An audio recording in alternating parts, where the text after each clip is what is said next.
Nevzat Qaranurlu Production təqdim edir. Sensiz kaldığım geceler acı, geldim sevirem demeye geldim. Sen derdimin bir tek ilacı, geldim seninem demeye geldim. Yar geldim sevirem demeye geldim. Sevirem seni mən, bir tek seninəm. Sen hayatım, sənə gəldim. Sevirem seni mən, her şeyim sensen. Canım deyip canım sənə gəldim. Sevirem seni mən, bir tek seninəm. Sen hayatım, sənə gəldim. Sevirəm səni mən, hər şeyim sənsən. Canım deyib canım sənə gəldim.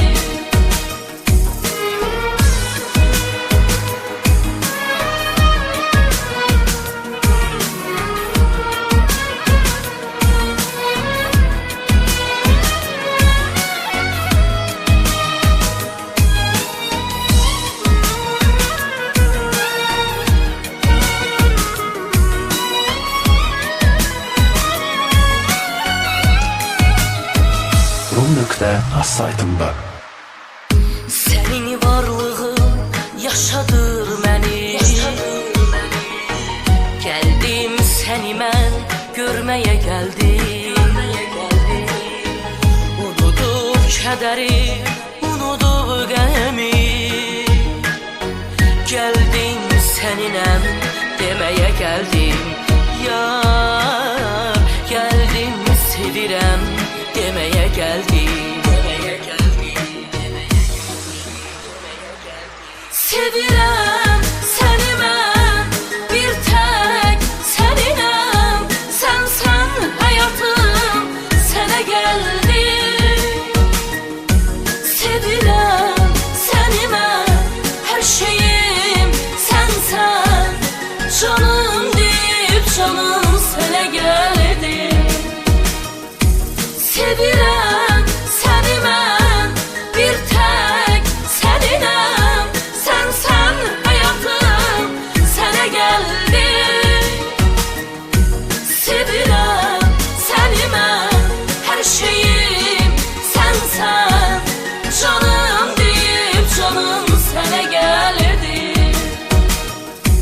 Sevirem səni mən, bir tek seninəm. Sen hayatım, sənə gəldim.